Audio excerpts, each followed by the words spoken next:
Hey everybody, how's it going? Chris here, show you a quick haul that I got. Me and my wife were in the city on the weekend and happened at this shop that has a bunch of old comics in Westlock, which is about half an hour away from where I live. Anyway, so we decided to do a deal just for the heck of it because we were actually waiting for to pick up our son at our at the mother-in-law's, and we decided, okay, well, because he was sleeping at the time, so we're like, okay, well, we'll wait a little bit before we pick him up. Went to the mall there, looked there, and he was having some sales on.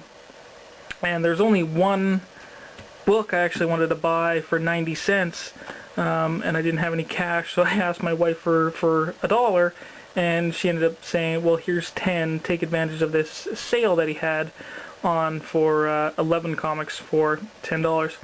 So I picked up a few comic books for my son, and some for me as well. So what you're seeing in front here is this is for my son. This is The Flash, which is issue number 304. I have no clue really what's happening, but I got his comics kind of based on the cover.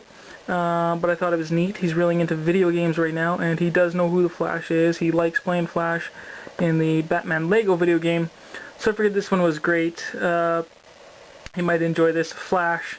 Presumably here stuck inside of a video game. So I thought that was kind of neat and pretty good shape. But of course it's going to get beat up with Logan, but I'm going to try to keep it in better shape.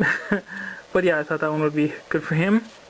Let's see, and then I got another one, another Flash comic based on the cover, just because it looked great, just a full-sized Flash on the cover, very dynamic. Got this monster chasing him.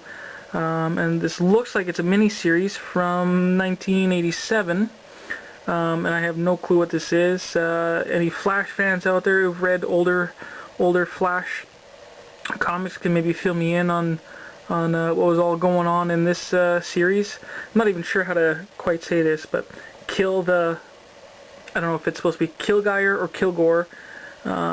Just because of this, it looks like a percentage. Kind of looks like a percentage sign, so I'm not quite sure what it was all about or how to pronounce that. So yeah, any Flash fans who have read this, let me know. But that's another comic that I'm going to read to my son. And another one, this would be great for him.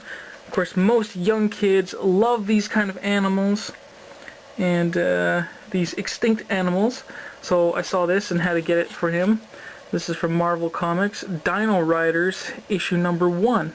You know, it's just kind of cool. He's been getting into the dinosaurs a lot. You know, he's only 3, just coming up 4 in less than a month. And yeah, we went to Jurassic Park earlier this year, or not Jurassic Park, Jurassic Forest. Sorry, this kind of museum amusement park with these mechanical dinosaurs all around the park and in the woods. It's really kind of cool. So this one I thought was really neat. Looks really interesting. I think for him, he was kind of really interested in this and seeing this T-Rex with lasers on him and everything. So it just looks really neat. So that should be a good read or a read with Logan.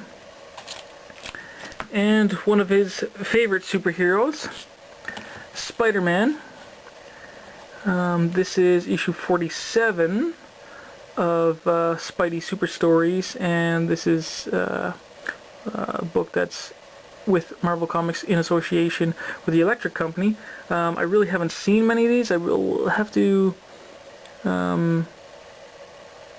research this a little more because I really haven't seen this, or if I have, I just all the information of the Electric Company, it just kind of, you know, escapes me.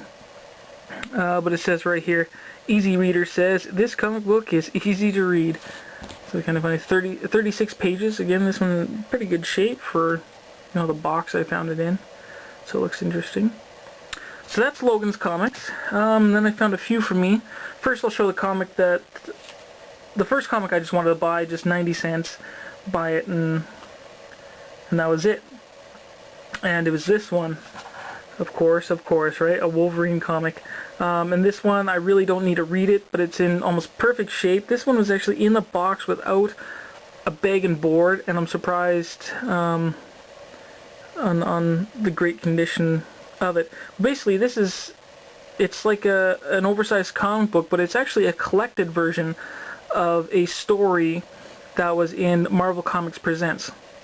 So when I put away my comic, that's where it's going to go with, is my Marvel Comics Presents, and I recall it's issues 1 through 10, and the story was called Save the Tiger. So this is kind of how their early, it's an early kind of trade, I guess you'd say, but it's put together like a comic book, like just like an oversized comic book. You know, it's not a hard stock cover or anything like that, just paper. So yeah, issues 1 through 10 of Marvel Comics Presents, and of course Marvel Comics Presents was a anthology book, so it took quite a bit of issues to finish any kind of story, because it was always you know, in small parts in each book. So yes, that's mine there. Got a few more goodies here. This one, I think a few of you guys might really like it, people that are into horror comics, and I know Scott, Coastin Bromstar, you're gonna like this one. From PC Comics, A Corbin Special, House of Usher. So I read this one, and it was good. It was really interesting story. I've never read actually many writings from Edgar Allan Poe, and so this was a neat way for me to be, you know, kind of introduced to it. And of course Corbin's artwork is really great for these kind of old and spooky settings for stories. So this was good. House of Usher. Really cool. And I saw from PC Comics, there's an ad in here for some Bernie Wrights and stuff I might be looking for. It's really cool. Okay, what next? So I got, here's a couple of number ones that I got. Here's from Atlas Comics, and it was really cool to find a number one, the Cougar. So can you guys tell me which one is the Cougar? Is he the Cougar, or is that the Cougar? We don't know. You have to read and find out. So again, this is great shape for, you know, where I found it, basically.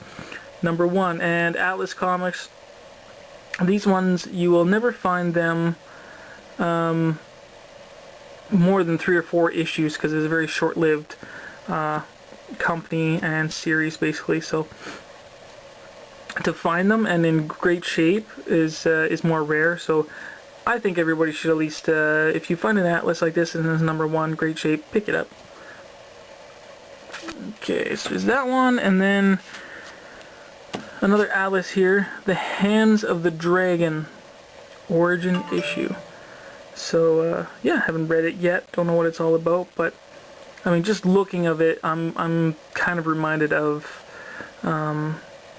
Iron Fist, really, right away. That's what it's going to kind of remind me of. It's kind of cool.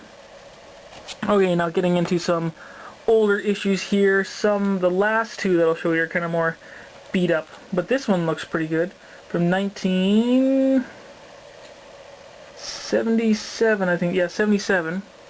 And I actually had it fitted inside a Silver Age. So yeah, 77 from Marvel Comics, number one of the Human Fly. I don't know anything about this character really, but obviously, or maybe it's not obvious, but to me, I mean, it shows like a little rocket on his belt there, and he's got the scepter.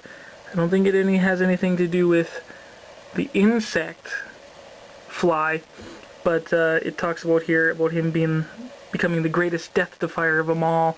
I think it refers more to, you know, a high flyer, an acrobat, you know, that kind of thing. But hey, if anybody's read it, give me your input on it. It looks kind of cool, and it's in fairly decent shape. So looks cool. Okay, so now for some beat up ones, but again, they were 90 cents, so they were all good for me. This one, Scary Tales issue 21, and I really like this cover, that's why I picked it up. And I do like Charlton Comics, so if I, you know, find one, it's a cool looking cover, I'll pick them up. You know, if I don't know actually what's in it, I'll just pick it up. So I did pick this one based on the cover. I will say though, I kind of skimmed through the story, and I'd say this cover is really cool, but it would have been more better if you didn't have the word bubbles here, and because that gives a little too much a little bit of knowledge, I think, about it. Like, basically, she's on the cover here, she's calling for the bear, so it lets you know that she's familiar with the bear, and it'd be even more scary of a cover if you knew she wasn't actually calling for the bear. So, but nonetheless, really kind of cool cover. Scary Tales, really kind of beat up, you know, some tears and folds and dings, you can see that on there. And again, big enough that I had to put inside a Mylar, silver size. And last one, this one's quite beat up too, but I'm taking my hand at trying to fix it up a little bit, make it a little more presentable. But it's probably not going to be worth that much money in the shape that it's in. Here's a gold key, Grimm's Ghost Stories, and this one is from 74, I think the indicia said. And again, I picked this one up mainly because of the cover. I really enjoyed the cover, so and these 70s horror comics or spooky tales in the last year I've really come to enjoy, so I'm expecting a good story out of it without, you know, actually knowing much about this series. But yeah, I think this is only my this might be my first gold key, actually, you guys. Let me see.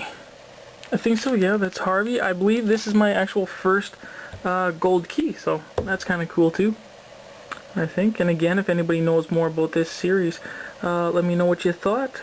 And so that's about that, you guys. And just quickly before I go, I'll let you know that coming up on the 30th, end of the comic book lotto. Yes, so far we're still at 145, so if anybody wants to get in on that, put the jackpot up a little more, that'd be great. And hopefully here September 1st, sometime the live show should be coming up.